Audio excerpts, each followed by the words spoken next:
G'day guys, Mac with the Outer Circle, and today, what broke the fans? Chaos. Now before we get started, I have to give a quick disclaimer, the same one I have to give before every What Broke the Fans video now. And that is the name. What Broke the Fans, it's the series name. It's not a literal statement that people loved the game and the game broke them. So don't feel the need to comment on it. It's just the name of the playlist, so people know the type of video they're going to get. So, what broke the fans? Chaos. Why this and why now?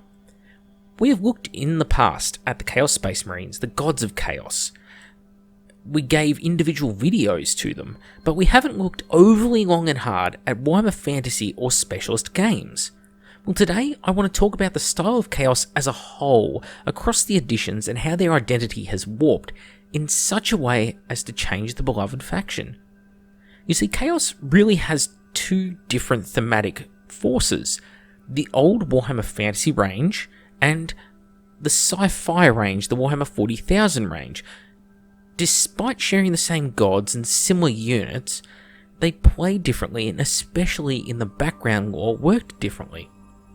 In Warhammer Fantasy, chaos is a force of disorder, but it is seen as a benevolent force by its worshippers who embody traditional barbarian values. They resemble Vikings, Huns, Kurgan Russian tribes, and, well, frankly steal some of those names for themselves. To these people, the gods are a blessing and they can live lives recognizable to others within the old world. Yes, they raid, yes, they pillage, and sometimes this is done in the service of their gods, but other times it's done just because they need to in order to survive as a people. This is in hard contrast to the Chaos Space Marines and the Renegades and Heretics of 40k. The basic heretic or cult in 40k may loosely resemble Warhammer Fantasy's Chaos Forces with their belief in benevolent gods, but the further they slide to Chaos in 40k, the further they drift from that goal and essentially just become complete pawns of their gods. They do not act as normal human acts.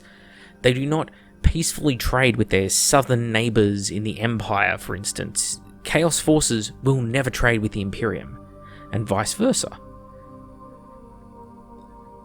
In fantasy, mutations are often seen as a boon or a blessing. To 40k, however, mutations are a curse and they need to be removed outside of exceptional cases. This contrast also shows in the portrayal of the gods, who are very much more beneficent in fantasy, versus very aggressive natures in 40k. So, the changes. In Age of Sigmar, the forces of chaos are in a state of constant war with the other races of the game. There is no peaceful trade during the long periods of peace like there was in Warhammer Fantasy. Instead, the realms exist in a constant state of paranoid Cold War which occasionally turns hot as the plot demands, but with almost little or no gain or loss ever occurring. After all, you don't make a new game with all new races and units just to wipe them out in the next book, right? 40k, on the other hand, features Chaos Forces in a never-ending state of war with the entire galaxy. Well, it's basically the same universe in that regard. The problem though? Well, the problem lies in that same aforementioned lack of gains or losses. For example, in 40k, the Cicatrix Maledictum, the splitting of the galaxy with warp rifts, it's meant to be the ending of the Imperium in a way, but it's really the ultimate in anticlimactic raising of the bar. They say phrases that suggest that things are worse, like demons can spawn on worlds randomly due to increased warp presences, Cadia was destroyed, things like that. But then you look at how these background pieces actually affect the universe they occur in, and they come up woefully short. A warp rift across the galaxy that seems like a physical barrier. How is that a barrier to ships which travel in the warp in a sub-dimension outside of said barrier? The random demons appearing on worlds, that's nothing new, that's always how they were portrayed as forming in the fluff. Warp storms are a common occurrence, and demonic incursions, they happened for millennia, especially in the Age of Strife, and it had nothing to do with the Cicatrix Maledictum. Cadia being destroyed? It could matter, but the faction wasn't destroyed. Their arms, their armour, even their paint scheme is still the go-to standard for the Imperial Guard. They set the standard for the Imperial Guard forces across the galaxy, as a matter of fact. The Cicatrix Maledictum doesn't matter. It doesn't help Chaos nor hinder the Imperium in any meaningful way, and in fact may even strengthen the Emperor if some novels are to be believed. The Imperium are not losing world after world after world to darkness in a series of campaigns. The campaign books of 40k do not portray this. They do not play out like this. This is not the blitzkrieg of World War II. This is the stalemate of World War I, and a contained stalemate. Instead, we have to trust that a faction of old-style Space Marines, Chaos, can stand up to the new poster children specifically designed to be the game mascot. Good luck with that. You see, the model range has always been Chaos's great strength. We were encouraged to think outside the box, to introduce Lovecraftian horror to Geiger, to the best of 80s horror, things like Hellraiser, and it was all conglomerated together to form Chaos. This shifted dramatically in the early 2000s, as noted in previous What Broke the Fans episodes. First for fantasy, the hunched-over, plate-armoured warriors became plate-armoured Vikings, with fur and cloaks, and for 40k they went from dark mirrors of the regular Space Marines, with elite Legion-specific units, into powerful legions within their own right. And then they turned into pale imitations of the Loyalists, and lacking in every category that matters. This takes us to the greatest flaw within the Chaos range as a whole, and the main subject within this video, the thing I think is most critical, the thing which actually broke Chaos, and that is the sundering of demons and mortals. Just think that over for a second. Demons and mortals, the two core things that made up Chaos, that gave it that identity. It wasn't just humans in power armor, it was humans in power armor summoning demons from another dimension to fight their battles. I'll give you an example. In 2003, if you played a Khorne army, it could be a Berserker heavy army, for instance. Khorne Berserkers in Terminator armor, Khorne Berserkers in power armor, those were things you could do, by the way, supplemented by Bloodletters, Fleshhounds, and Bloodthirsters. That force is thematic and represents a holistic view of Khorne as a god on the tabletop. But within just a few years, that list was gone. What happened?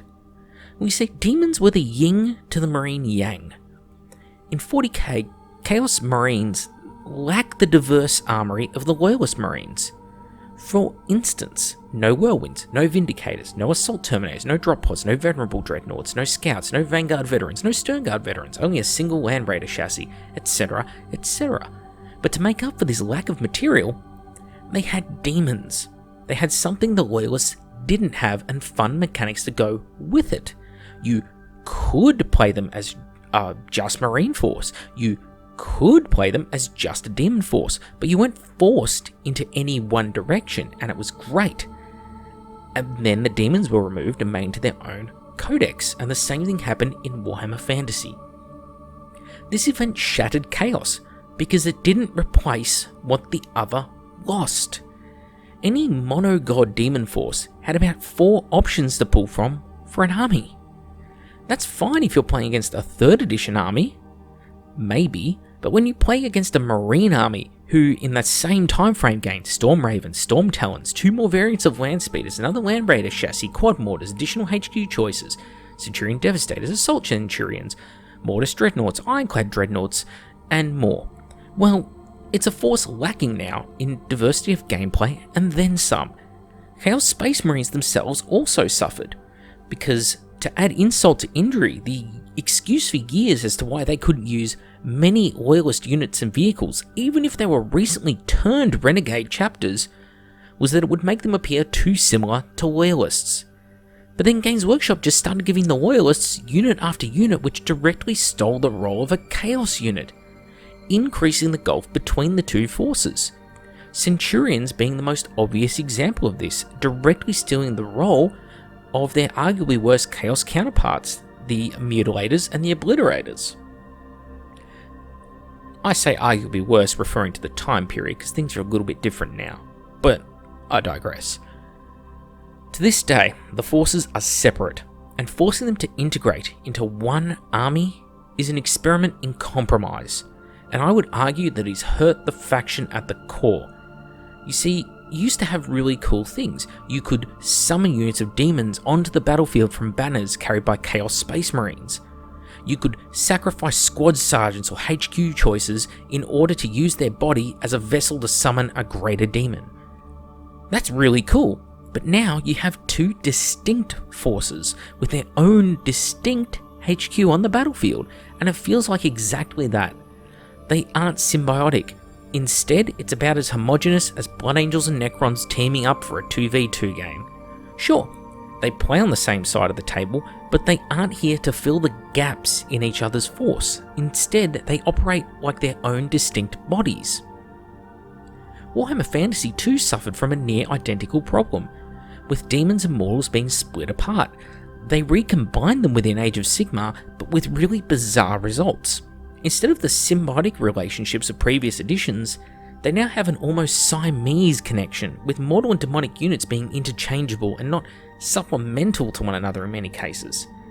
Carrying buffs over from one unit to another, from mortal to demon, using demons to buff mortals and mortals to buff demons, it's a weird mix. I've noticed it especially playing with the Maggot King of Nurgle, who often use mortal HQs to buff demon units, and those same demon HQs buff the mortal units. It's almost like it's too far the other way. You're not filling gaps in the lineup as you would with any other army. So what do I mean by all this? Because surely someone in the comments right now is saying, well, what will please you? Well, okay, think of it like this. I could take a unit of Chaos Warriors in Warhammer Fantasy. They were heavy armoured, slow, they hit like a very conventional truck. Or I could take a unit of Plague Bearers, who were more brittle against most attacks, but with their poison attacks, the ability to strike ethereal units, their fearless nature, and ability to summon more of themselves to replace their high losses, they made a great double act. In Age of Sigmar, they don't appear, at least to me, to share such distinction. Instead of being almost polar opposites, excelling at different things, they share very similar stat lines, very similar saving throws. Their special rules are really nothing to write home about. It's a very samey feeling lineup, and this is amplified on characters where mortal characters, because they're riding demonic mounts, just overall become demonic and gain demonic traits. It's a weird mix. Looking back on Chaos, the dynamic faction which actively encouraged corruption and conversion, creating your own unique lords and monsters, it now instead encourages you to just buy a stock character from a box. A model which is a pain to convert in many of the cases. In fantasy, it will offer you a demonic and mortal army, which plays almost the same with or without the other half. You don't feel handicapped at all. In 40k, it offers you a choice. Play one or play the other. And when you do combine them as allies, you're playing a set of allies who are no more tightly knit than many other random allies are. Team up Ultramarines and Raven Guard, for instance. It's basically the same thing. So what could be improved here? Well, if I had to choose, I'd say Age of Sigmar has the better of the two systems, for my personal taste. I'd rather they're combined and over-combined than separate.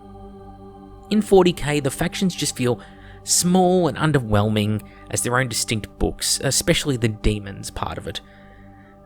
With only 2 Legion books as well that have dated terribly and really were designed in 7th, clustered into 8th, and kind of work in 9th. I mean, they're no Sisters of Battle. It doesn't have the right vibe. And as for the background and story, I think both universes are in an absolutely terrible place.